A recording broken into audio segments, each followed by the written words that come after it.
Next topic है प्रकाश का विश्लेषण है। प्रकाश का वर्ण विक्षेपण तथा प्रकीर्णन। इसमें आता है सबसे पहले कि प्रकाश का वर्ण विक्षेपण किसे कहते हैं। वर्ण विक्षेपण का मतलब है वर्ण का उसके रंगों में, उसके अवयवी रंगों में विभक्त हो जाना। अब जैसे श्वेत प्रकाश को प्रिज्म या ग्रेटिंग से गुजारते हैं तो वह 7 अवयवी रंगों विबग्योर या हिंदी में उसे कहते हैं बैनी आह पीनाला में विभक्त हो जाता है। इस घटना को वर्ण विक्षेपण कहते हैं। तो ये घटना कहलाती है वर्ण विक्षेपण की। तो वर्ण विक्षेपण कहलाता है जब श्वेत प्रकाश को प्रिज्म या ग्रेटिंग से गुजारते हैं तो वह 7 अवयवी रंगों कोष्ठक में विबग्योर में विभक्त हो जाता है। ये घटना कहलाती है वर्ण विक्षेपण। अब जैसे ये श्वेत प्रकाश है, ये प्रिज्म है, प्रिज्म से गुजारेंगे तो ये 7 रंगों में विभक्त हो जाएगा। इसमें पीले रंग को माध्य रंग माना गया है। तो ये टॉपिक हुआ प्रकाश का वर्ण विक्षेपण। ये कहलाता है वर्ण विक्षेपण। जैसे V माने वायलेट, I माने इंडिगो, B माने ब्लू, B माने blue, G means green, Y means yellow, O means orange, R means red. और हिंदी में से कहते हैं बैगनी, नीला, आसमानी, हरा, पीला, नारंगी और लाल। इन अवयवी रंगों में विभक्त हो जाता है। यही घटना वर्ण विक्षेपण की कहलाती है।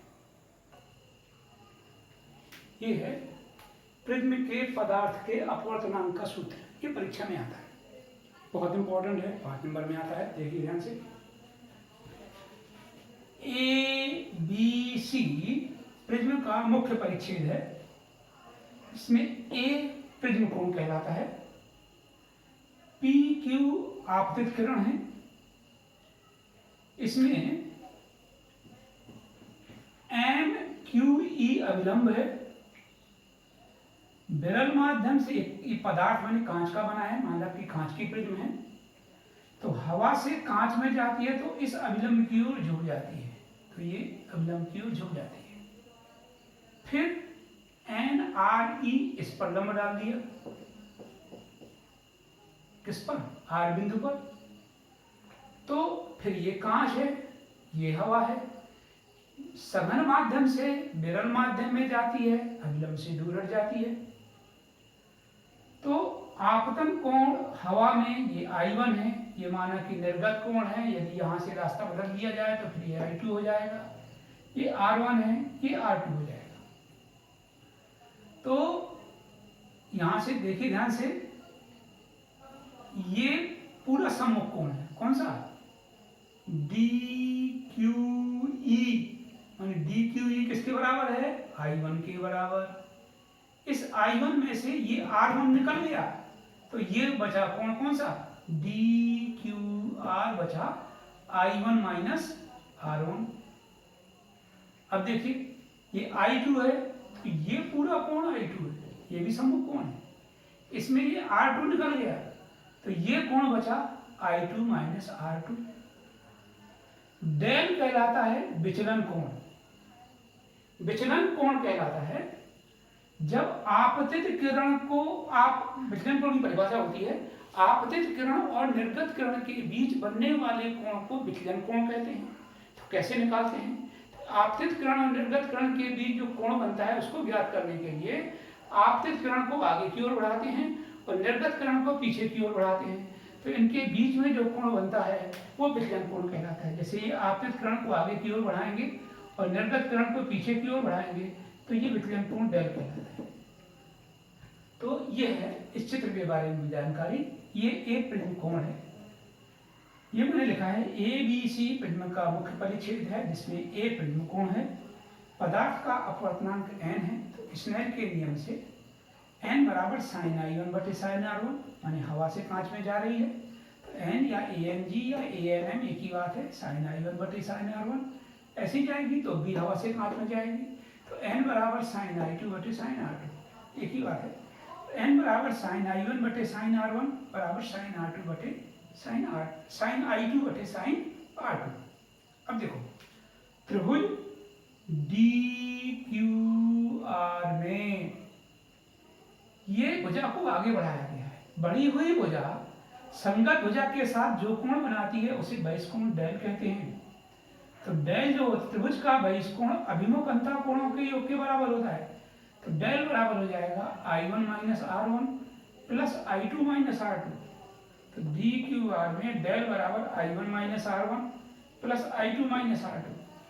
इसका मतलब क्या हुआ? त्रिभुज का बहिष्कोण अभिमुख अंतः कोणों के योग के बराबर होता है। अभिमुख का मतलब ये होता है कि इसके संगत को छोड़कर ये वाले को छोड़ दें, शेष दो के योग के बराबर होगा। तो डेल बराबर I1 minus R1 plus I2 minus R2, यही लिखा है। त्रिभुज का बहिष्कोण अभिमुख अंतः कोणों के योग के बराबर होता है। I1 I2 को एक साथ लिखा, R1 R2 को एक साथ लिखा, और R1 और R2 दोनों ऋण के हैं तो ऋण कॉमन लिया तो R1 धन R2 हो जाएगा। ये हो गया समीकरण नंबर दूसरा। अब ध्यान से देखो, चतुर्भुज ये लिखा, चतुर्भुज AQER में चतुर्भुज के चारों अंतः कोणों का योग 360 डिग्री होता है। और देखो AQE अभिलंब है, ARE भी अभिलंब है, मतलब AQE का मान 90 डिग्री है, ARE का मान 90 डिग्री है, क्योंकि ये लंब है पूरा। तो जब दो कोणों का योग 90 90 180 है चतुर्भुज के, तो शेष दो कोणों का योग भी 180 होगा, क्योंकि 180 धन 180 बराबर 360 होता है। इसीलिए त्रिभुज दो कोणों का योग इनका AQE और ARE ये लंब है, ये लंब है, तो ये शेष दो ये और ये 180 डिग्री हो जाएगा। अब त्रिभुज QER में त्रिभुज के तीनों अंतः कोणों का योग 180 डिग्री होता है, तो E धन R1 धन R2 बराबर 180 डिग्री, E धन R1 धन R2 बराबर 180 डिग्री। नेक्स्ट समीकरण नंबर, त्रिभुज के तीनों अंतः कोणों का योग 180 डिग्री होता है। समीकरण 3 व 4 से दोनों के राइट हैंड साइड बराबर हैं, तो लेफ्ट हैंड साइड बराबर हो जाएंगे। A बराबर R1 धन R2 हो जाएगा। इसका मतलब R1 धन R2 की जगह A रख देंगे, तो डेल बराबर हो जाएगा I1 धन I2 माइनस A। डेल बराबर हो जाएगा I1 धन I2 माइनस A। अब हम किसी भी प्रिज्म के आपतन कोण और विचलन कोण के बीच में ग्राफ खींचते हैं। आपतन कोण और ये निर्गत किरण है, इसके निर्गत किरण के बीच बने विचलन कोण को, मैंने विचलन कोण की परिभाषा समझाई थी।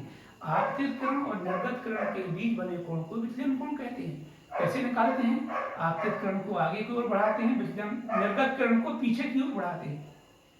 आपतित किरण को आगे की ओर बढ़ाते हैं, निर्गत किरण को पीछे की ओर बढ़ाते हैं, तो ये विचलन कोण डेल कहलाता है। तो जब हम विचलन कोण डेल और प्रिज्म के आपतन कोण I के बीच में ग्राफ खींचते हैं तो ये ग्राफ आता है। इस ग्राफ का मतलब ये हुआ कि जब आपतन कोण का मान बढ़ाएंगे तो विचलन कोण का मान पहले घटता है।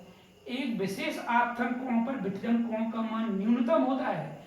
इस न्यूनतम विचलन कोण को अल्पतम विचलन कोण डेल m कहते हैं, मिनिमम डेविएशन एंगल, इसलिए इसको डेल m से इंडिकेट करते हैं।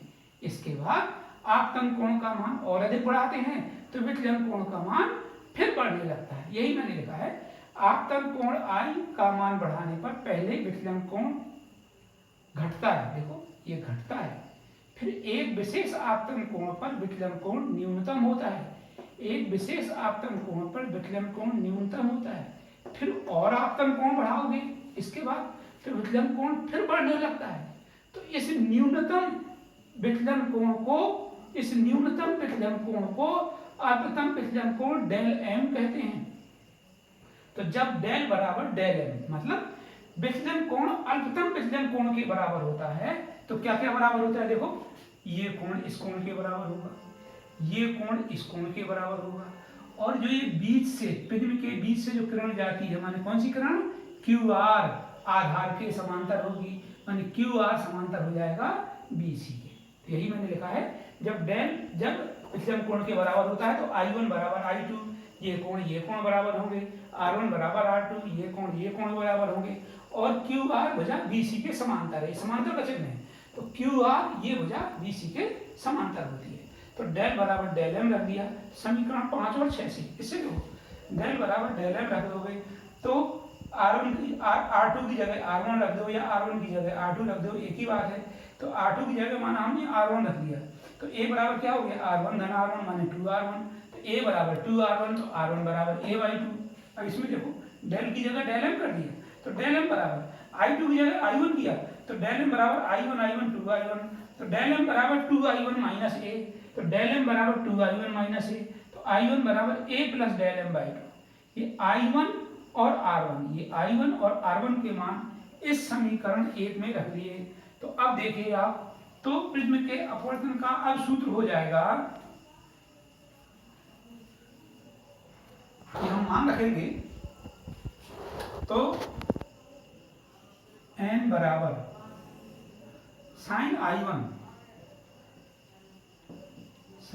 I1 का मान रख देंगे, तो हो जाएगा A plus del M/2 whole upon sine R1 का मान A/2, साइन A/2। ये प्रिज्म के अपवर्तन का ये सूत्र हो गया। तो इस तरह से प्रिज्म के अपवर्तन के लिए सूत्र की उत्पत्ति हम कर लेते हैं। तो ये हुआ प्रिज्म के पदार्थ के अपवर्तनांक का सूत्र। नेक्स्ट टॉपिक है पतले प्रिज्म द्वारा उत्पन्न विचलन। तो प्रिज्म पतला तब होता है जब प्रिज्म कोण A का मान 5 डिग्री या 5 डिग्री से कम होता है, अर्थात A is equals to R less than 5 degree. तो इस स्थिति में जब प्रिज्म पतला होता है तो A और डेल M, A माने प्रिज्म कोण, डेल M माने अल्पतम विचलन कोण सूक्ष्म होंगे, और जब कोण का मान छोटा होता है तो साइन का मान उसके कोण के बराबर होता है। तो जिससे sign A plus del M/2 बराबर sine A plus del M/2 हो जाएगा, और साइन A/2 लगभग बराबर A/2 हो जाएगा। तो प्रिज्म के पदार्थ के अपवर्तनांक का सूत्र जो अभी इसके पहले पढ़ा आपने, वो होता है n बराबर sine A plus del M whole upon 2 पूरे के बटे साइन A/2 से, इस सूत्र में रख दिया।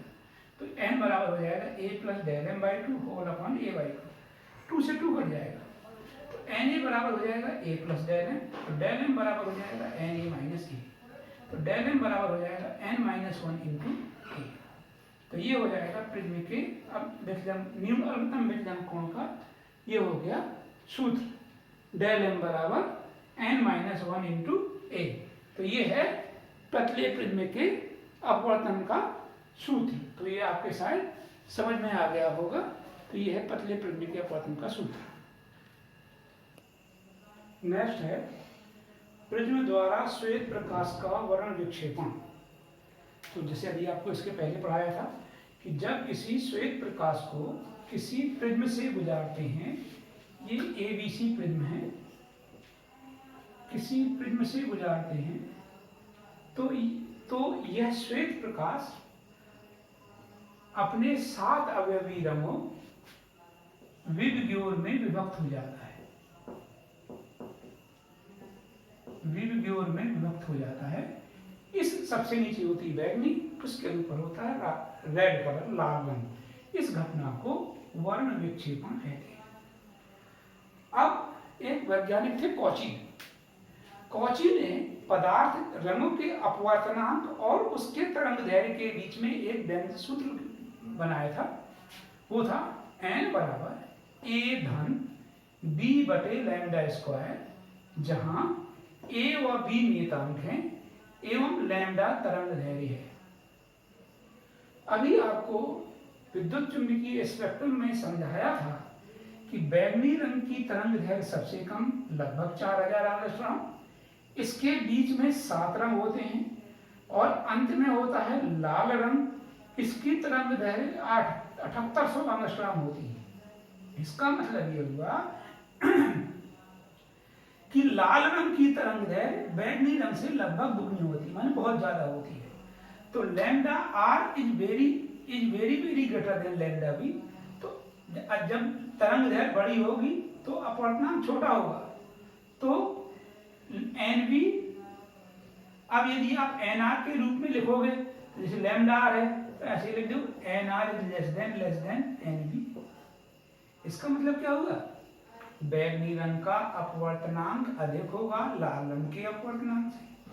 अब प्रिज्म के पदार्थ, पतले प्रिज्म के अपवर्तन का सूत्र हमने पढ़ा है, विचलन कोण डेल एम बराबर n माइनस 1 इंटू ए से, जिसका n कम है उसका डेल एम कम है। इसका मतलब ये हुआ कि एन वी का मान डेल वी अधिक होगा एन आर माने डेल आर से। तो del V is greater than del R. इसको अब आप इस चित्र में समझो। फिर अभी मैंने प्रिज्म के अपवर्तन के सूत्र में बताया था, विचलन कोण निकालने के लिए आपतित किरण को आगे की ओर बढ़ाते हैं और निर्गत किरण को पीछे की ओर बढ़ाते हैं। जैसे ये श्वेत प्रकाश को आगे की ओर बढ़ा दिया, ये बैगनी रंग की किरण को पीछे की ओर बढ़ा दिया, तो ये बैगनी रंग की किरण इस किरण को यहाँ पर काटती है। तो ये जो कोण है, ये वाला कोण, ये कहलाएगा बैगनी रंग का विचलन कोण। इसी प्रकार लाल रंग के लिए आपतित किरण को आगे की ओर बढ़ा दिया और लाल रंग की किरण जो पीछे की ओर यहाँ पर काटती है, इसके बीच में ये बनने वाला कोण या ये बनने वाला कोण लाल रंग का विचलन कोण कहलाएगा। तो देखिए डेल वी अधिक होगा डेल आर से, तो डेल वी अधिक होगा डेल आर से। अब आता है कोणीय वर्ण विक्षेपण किसे कहते हैं, दो निर्गत किरणों के बीच बने कोण को कोणीय वर्ण विक्षेपण कहते हैं। जैसे लाल रंग और बैगनी रंग का कोणीय वर्ण विक्षेपण कैसा होगा, इन किरणों के बीच बने कोण, ये किरणें आगे की तरफ तो फैल रही हैं, इसलिए यदि हम इन किरणों को पीछे की तरफ मिला दें तो पीछे की तरफ ये यहाँ पर एक दूसरे को काटती है, ये कहलाता है कोणीय वर्ण विक्षेपण थीटा। ये कहलाता है कोणीय वर्ण विक्षेपण थीटा। तो थीटा बराबर हो जाएगा, ये है, तो निर्गत किरणों के बीच बने कोण को कोणीय वर्ण विक्षेपण थीटा कहते हैं। कोणीय वर्ण विक्षेपण कोष्ठक में थीटा कहते हैं। अतः कोणीय वर्ण विक्षेपण थीटा बराबर हो जाएगा del v minus del r. Del v बराबर होता है n v minus 1 into A और डेल आर बराबर होता है n r minus 1 into A. तो ये मान रख दिया n v minus 1 into A minus n r minus 1 into A common लिया तो हो जाएगा एन वी ऋण 1 ऋण एन आर धन 1 ऋण 1 से कट जाएगा, तो n v minus n r into A. तो ये हुआ कोणीय वर्ण विक्षेपण का सूत्र। नेक्स्ट है प्रकाशित माध्यम की वर्ण विक्षेपण क्षमता। ये कहलाती है प्रकाशित माध्यम की वर्ण विक्षेपण क्षमता थीटा बटे डेल वाई। थीटा क्या कहलाता है, कोणीय वर्ण विक्षेपण। डेल वाई क्या है, वायलेट कलर का विचलन कोण, और वायलेट कलर क्या कहलाता है, माध्य रंग का विचलन कोण। तो कोणीय वर्ण विक्षेपण की क्षमता, कोणीय वर्ण विक्षेपण क्षमता की परिभाषा होती है क्या, कोणीय वर्ण विक्षेपण और माध्य रंग के विचलन कोण के अनुपात को प्रकाशित माध्यम की वर्ण विक्षेपण क्षमता ओमेगा कहते हैं। तो ये लिखा है कोणीय वर्ण विक्षेपण कोष्ठक में थीटा एवं माध्य रंग के विचलन कोण कोष्ठक में डेल वाई के अनुपात को प्रकाशित माध्यम की वर्ण विक्षेपण क्षमता ओमेगा कहते हैं। अतः प्रकाशित माध्यम की वर्ण विक्षेपण क्षमता ओमेगा बराबर थीटा बटे डेल वाई, समीकरण नंबर 1। परंतु कोणीय वर्ण विक्षेपण थीटा बराबर होता है n v minus n r into A, ये होता है सूत्र, और माध्यम का विचलन कोण डेल वाई बराबर n y minus 1 into A. जहाँ ए प्रिज्म कोण है, ये ए है, जहाँ ए प्रिज्म कोण है, तो ये मान समीकरण 1 में ये दोनों मान रख देंगे। तो समीकरण 1 से ओमेगा बराबर n v minus n r into A whole upon n y minus 1 into A से ए कट जाएगा, ओमेगा बराबर हो जाएगा n v minus n r total upon n y minus 1। तो ये हो जाएगी प्रकाशित माध्यम की वर्ण विक्षेपण क्षमता का डेल्टा।